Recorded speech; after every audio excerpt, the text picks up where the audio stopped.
नमस्कार, live India में आपका स्वागत है। मैं अनिल सम्राट। दिल्ली के मुख्यमंत्री आतिशी ने कहा है कि आज हम मुकुंदपुर में दिल्ली मेट्रो डिपो पर हैं और यह बहुत गर्व की बात है कि मेट्रो के 186 किलोमीटर के महत्वाकांक्षी विस्तार फेज 4 की ट्रेनें जमीन पर आनी शुरू हो गई हैं। यह मुकुंदपुर डिपो की पहली ट्रेन है। यह 6 डिब्बों वाली ट्रेन है और इसका इस्तेमाल मैजेंटा लाइन में किया जाएगा। अभी यहाँ पूरी टेस्टिंग चल रही है। यह ड्राइवरलेस ट्रेन है। अभी भी दिल्ली मेट्रो पूरे देश में एकमात्र मेट्रो है जिसमें ड्राइवरलेस ट्रेनें चल रही हैं, जिसकी सुरक्षा बहुत अधिक है। और उन्होंने कहा कि मुझे खुशी है कि पिछले 10 सालों से दिल्ली मेट्रो बहुत तेज गति से विस्तार कर रही है। यह दिल्ली के हर कोने तक पहुंच चुकी है।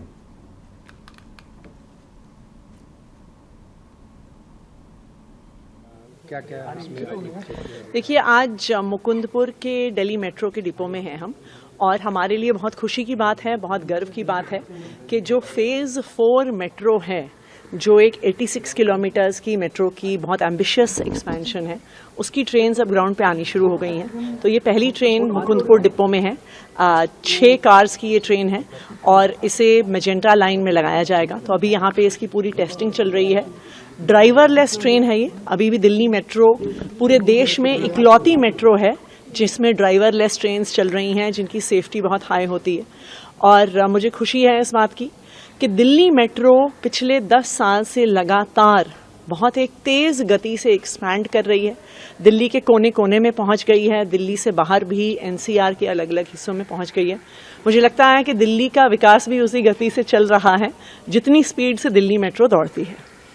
मैम, वही एक इससे हटकर पॉल्यूशन को लेकर सवाल है कि जिस तरीके से ग्रैब 4 लागू किया गया है, ग्राउंड पर वो अच्छे से उनके नियमों का पालन किया जाए, इसको लेकर दिल्ली सरकार क्या तैयारी करती है? देखिए, दिल्ली सरकार लगातार ग्रैब 4 से पहले ग्रैब 1, 2, 3 के इम्प्लीमेंटेशन पर भी बहुत तैनात रही है, सख्ती से उसको इम्प्लीमेंट कर रही है। मेरा तो आग्रह रहेगा कि जो एनसीआर की बाकी स्टेट्स हैं, वहाँ पर ये सच्चाई है कि ग्रैब का बिल्कुल भी इम्प्लीमेंटेशन नहीं होता है। चाहे डीजल बसेस चलना है, चाहे कंस्ट्रक्शन चालू रहना है, चाहे डस्ट रिलेटेड एक्टिविटीज़।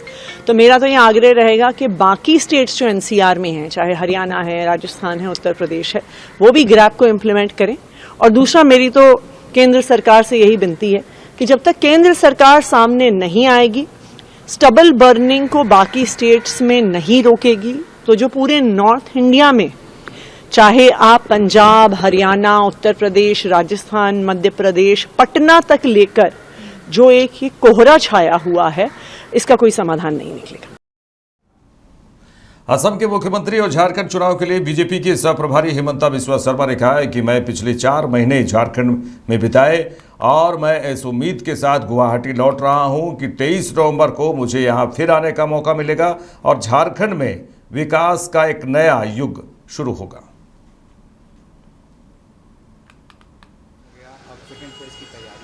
देखिए, चुनाव प्रसार का जो कमीशन का विधि है, कल 5 बजे वो ख़त्म हो चुका है।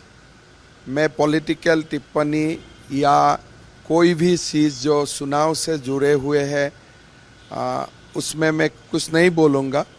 लेकिन बीते 4 महीना झारखंड में बिताया और मन में ये विश्वास लेके, ये आशा लेके गुवाहाटी लौट रहा हूँ कि 23 को दोबारा आने का मौका मिलेगा।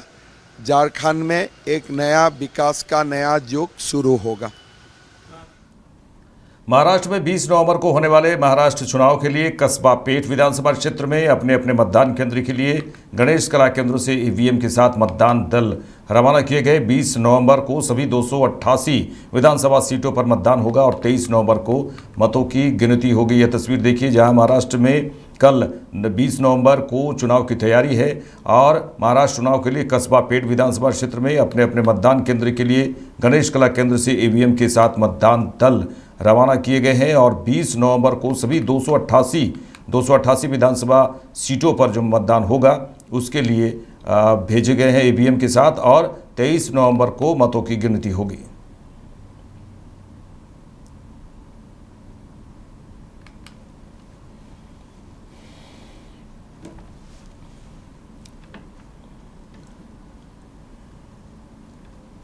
चलिए आगे बढ़ेंगे। झारखंड विधानसभा चुनाव पर आरजेडी सांसद मनोज कुमार झा ने कहा कि हेमंत सोरेन को जेल भेजना उसके बाद जितनी योजनाएं लागू हुई हैं उससे एक तरफा माहौल है। बीजेपी के पास बांटने और काटने के अलावा कोई दूसरा विकल्प नहीं है और वो विकल्प हार जाएगा। उन्होंने कहा कि बिहार उपचुनाव पर उन्होंने कहा कि 23 नवंबर को जब नतीजे आने शुरू होंगे तब लोगों के पांव के नीचे से जमीन निकल जाएगी।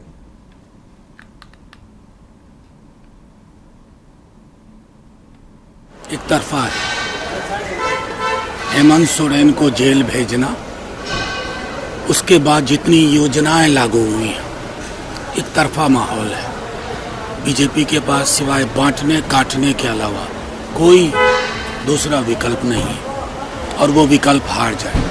समाजवादी पार्टी के प्रदेश अध्यक्ष हैं, उन्होंने चीफ इलेक्टोरल ऑफिसर को लिखा है लेटर कि खास करके जो महिलाएं वोटिंग करने के लिए आती हैं, मुस्लिम महिलाएं, उनके पुलिस ऑफिसर जो है बुर्का उठा करके चेहरे देखते हैं, जिस वजह से वो डर जाती हैं और हमारे वोटिंग परसेंटेज कम हो जाते हैं। देखिए, पूरे देश में ये माहौल चल रहा है। प्रधानमंत्री जी को तय करना होगा कि किस प्रकार के देश का निर्माण कर रहे हैं। आप सबके प्रधानमंत्री नहीं प्रतीत होते और ये दुख का विषय है। सर, झारखंड में जो इलेक्शन कैंपेन में भाजपा ने जो वीडियो डाला सर, उसको लेकर विवाद है। महबूबा मुफ्ती कह रहे हैं कि जहर उगल रहे हैं। ये कोई नई बात थोड़ी ही है, इनको सिर्फ यही आता है, जहर उगलना, जहर की फसल लगाना। लेकिन अब इस जहर का काट जनता ने ढूंढ लिया। झारखंड के अभी 4 सीटों पर उपचुनाव हुए, यहाँ के नतीजे कैसे आप देखते हैं? बिहार में 4 सीटें 20 तारीख के बाद 23 को जब नतीजे शुरू होंगे तो लोगों के पांव के नीचे की जमीन निकल जाए। सर, राहुल गांधी ने एक रहेंगे सिर्फ रहेंगे नारे को कहा है कि जो नरेंद्र मोदी है वो सिर्फ अपने साथी यानी कि अमित शाह और अडानी को बचाना चाहते हैं इस नारे से। कैसे देखते हैं आप ये बताइए, आप अडानी के प्रति प्रधानमंत्री जी का स्नेह देख लीजिए, आपको साफ पता चल जाएगा कि प्रधानमंत्री जी के लिए अडानी से बड़ा मित्र कोई नहीं। उनकी पूरी वहाँ देखने को मिल रहा है। केंद्रीय मंत्री गिरिराज सिंह ने कहा कि 20 तारीख को महाराष्ट्र और झारखंड में चुनाव है। महाराष्ट्र की जनता निर्णय ले चुकी है। वहीं उन्होंने कहा जो समाज को बांटते हों जनता उन्हें कभी वोट नहीं करेगी। योगी आदित्यनाथ ने उन्होंने कहा कि योगी आदित्यनाथ ने ठीक ही कहा है, एक रहोगे तो सेफ रहोगे, बंटोगे तो कटोगे। और झारखंड में चुनाव है कल। महाराष्ट्र की जनता निर्णय अब ले चुकी है। वो कभी भी इन लोगों को जो रोहिंग्या का समर्थन करते हों, जो समाज को बांटते हों, राहुल गांधी कभी इनको वोट नहीं करेगा। और योगी जी ने जो कहा है, एक रहोगे, सेफ रहोगे, बटोगे तो कटोगे। लेकिन झारखंड के लोग से, झारखंड और बिहार दोनों एक ही राज्य था, इसलिए मैं झारखंड के लोगों से प्रार्थना करता हूं, अपील करता हूं, आग्रह करता हूं, निवेदन करता हूं कि आज झारखंड में जब आप मतदान करने कल जाएं तो केवल एमएलए चुनने नहीं जाएं, बल्कि अपने बच्चों के भविष्य के लिए जाएं, अपने बहु बेटियों के इज्जत के लिए। देखें कि वहां रोहिंग्या और बांग्लादेशियों को हेमंत सोरेन और कांग्रेस जिस ढंग से प्रश्रय दे रहे हैं, बेटी माटी और रोटी खतरे में है झारखंड का, इसके लिए भी आप वोट करें। नहीं तो ये दुमका रीजन को बांग्लादेश बनाना चाहते हैं, झारखंड को बांग्लादेश बनाना चाहते हैं और रांची को कराची बनाना चाहते हैं। न कराची बनने दें, न बांग्लादेश बनने दें। ये समय आ गया है अपने बच्चों के भविष्य के लिए। वही नारा, एक रहोगे तो सेफ रहोगे, बटोगे तो कटोगे, ये जरूर ध्यान में रखना। ये लोग बांटने वाले हैं, हम कटने को अब तैयार। दिल्ली की बात करें तो दिल्ली में बढ़ते प्रदूषण के मद्देनजर बीजेपी नेता मनोज तिवारी और अन्य बीजेपी नेताओं ने राजीव चौक मेट्रो स्टेशन के गेट नंबर 6 पर मास्क वितरित किए हैं। मास्क वितरित करते हुए नजर आ रहे हैं। बीजेपी नेता मनोज तिवारी ने कहा कि ये एक प्रकार से आपातकाल थोपना है। गलती अरविंद केजरीवाल की सरकार की है और उसका परिणाम दिल्ली भुगत रही है। इनकी निंदा करने के लिए कोई शब्द नहीं बचे, उन्होंने कहा है। और उन्होंने ये भी कहा है कि मेरा मानना है कि अब सबको जगना चाहिए। आपके भरोसे दिल्ली की जो बदहाली हुई है उसको शब्दों में नहीं बताया जा सकता। देखिए, ये एक प्रकार से आपातकाल थोपना है। गलती आपकी, गलती अरविंद केजरीवाल जी के सरकार की, उनकी कर्मण्यता से, और उसका परिणाम भुगते दिल्ली। तो ये अब यहाँ तो हम कोई शब्द नहीं बचते हैं जिससे हम इनको कंडेम करें, इनकी निंदा करें। मेरा मानना है कि अब हम सबको जगना चाहिए। आम आदमी पार्टी के भरोसे दिल्ली की जो बदहाली हुई है उसको शब्दों में नहीं बताया जा सकता। हम 2 मिनट के लिए एक बाइट देने के लिए भी मास्क नीचे करते हैं तो ऐसा लगता है कि हम एक मिनट में 200 सिगरेट का धुआं अंदर ले जा रहे हैं। इतना खतरनाक होता है सिगरेट पीना। और हमारा रिपोर्ट कह रहा है कि 200 सिगरेट के बराबर आदमी हर 1 से 1.5 मिनट में इनहेल कर रहा है गंदगी। अब उसमें हम इस समय क्षणिक रूप से लोगों को बचाने के लिए उनको मास्क डिस्ट्रीब्यूट कर रहे हैं, मगर इसका परमानेंट समाधान होना चाहिए। वो भारतीय जनता पार्टी करेगी। सर, कल दिल्ली जो है, पंजाब में जो पराली जलाने के आंकड़े हैं वो सामने आ रहे हैं। अगर हम पर्टिकुलर एक दिन की बात करें कल की, तो पंजाब में इतने आंकड़े सामने आए जो पिछले 2 सालों में ऐसा नहीं हुआ। इस पर आपका क्या कहना है? सर, जिन लोगों को सिर्फ बयान देना है, काम नहीं करना है, उनसे अपेक्षा क्या करें। आज दिल्ली के साथ साथ पंजाब में जहां है उनकी स्थिति को देख लीजिए और दूसरे राज्यों की स्थिति देखिए। Everybody is trying to minimise the pollution. यहां है कि ये बढ़ाने में लगे हुए हैं। तो बस मैं इतना कहना चाहता हूं, थोड़ी देर के लिए हम लोगों को सजग कर रहे हैं, लेकिन लोग दिल्ली के इस 1 महीना तक मास्क का प्रयोग करें, मैं सबसे प्रार्थना करता हूं। और आने वाले समय में भारतीय जनता पार्टी को मौका दें जिससे हम दिल्ली को इस मास्क की जरूरत से हटा दें। बीजेपी नेता अर्जुन मुंडा ने कहा है कि दोनों राज्यों में बीजेपी का प्रदर्शन अच्छा होगा। राज्य की जनता चाहती है कि राज्य का विकास हो, क्षेत्र का विकास हो, आम आदमी सुरक्षित हो, रोजगार हो, स्वास्थ्य, शिक्षा जैसी मूलभूत सुविधाएं मिले। इलेक्शन जो फर्स्ट टाइम महाराष्ट्र में और कल जो last time second time Jharkhand. दोनों ही राज्य में भारतीय जनता पार्टी की अच्छी प्रदर्शन होगी। राज्य की जनता चाहती है कि राज्य का विकास हो, क्षेत्र का विकास हो, आम आदमी सुरक्षित हो, रोजगार की व्यवस्था हो, स्वास्थ्य, शिक्षा जैसे मूलभूत सुविधाएं मिले और एक स्वच्छ प्रशासन हो। तो इसलिए भारतीय जनता पार्टी के पक्ष में लोग मतदान करेंगे। कांग्रेस की तरफ से बार बार आक्रमण किया जा रहा है कि एक रहेंगे तो प्रॉब्लम क्रिएट होगा, झमेला होगा। जो योगी आदित्यनाथ ने कहा, उस बयान के लिए बार बार ट्रोल किया जा रहा है, क्या कहेंगे इस बात में? देखिए, कांग्रेस ने हमेशा देश को तोड़ने वाले तत्वों के साथ राजनीति किया और राजनीतिक लाभ लेने के लिए वो कोई भी हथकंडा अपनाना चाहता है।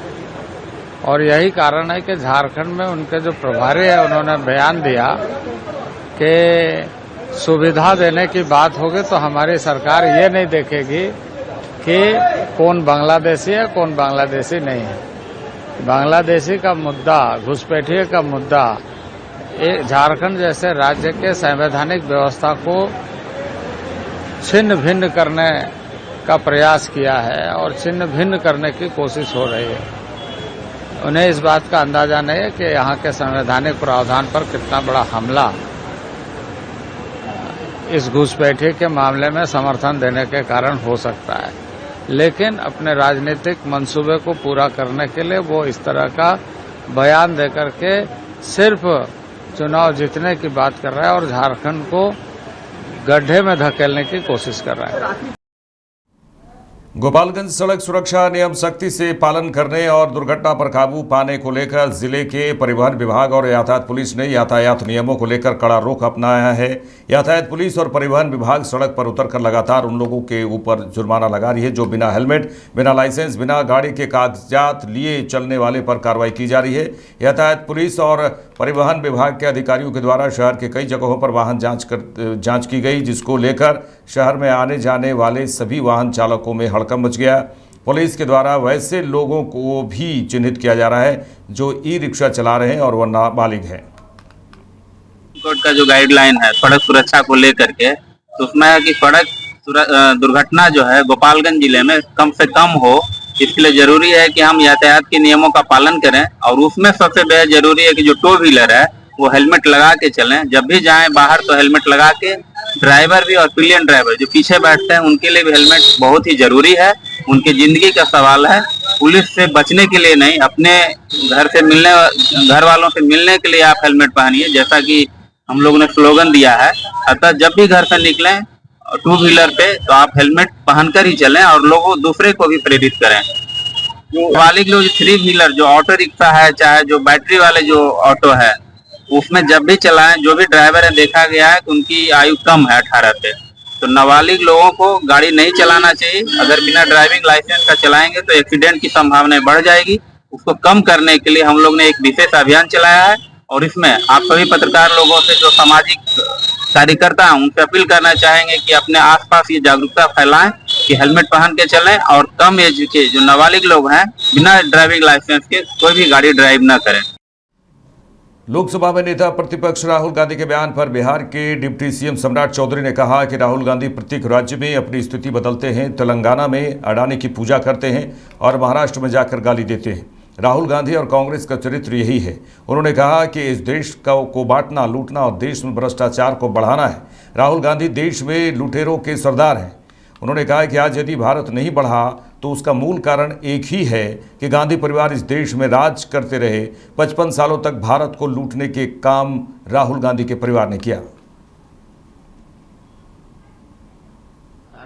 स्वाभाविक है, राहुल गांधी जी प्रत्येक राज्य में अपनी स्थिति बदलते हैं।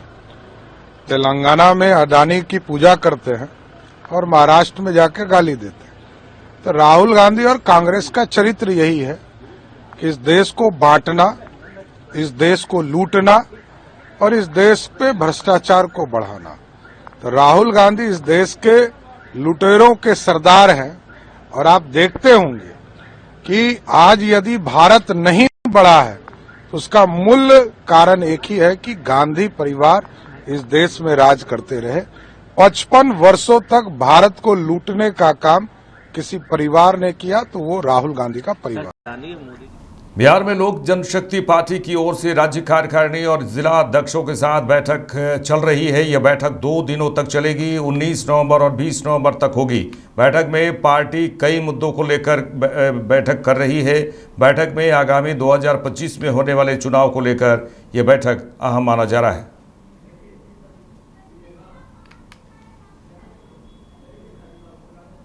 को मजबूत करने के लिए, संगठन का विस्तार करने के लिए, पार्टी की अगली दिशा क्या होगी, पार्टी की अगली दिशा का दशा क्या होगी, पार्टी की अगली रणनीति क्या होगी, पार्टी की अगली रूपरेखा क्या होगी, पार्टी कैसे और भी मजबूत होगी, 2025 में हम कितनी मजबूती से चुनाव लड़े, इन सभी बातों को लेकर आज और कल दोनों दिन, 19 तारीख है आज और कल 20 तारीख, तो आज प्रदेश पार्टी की बैठक है।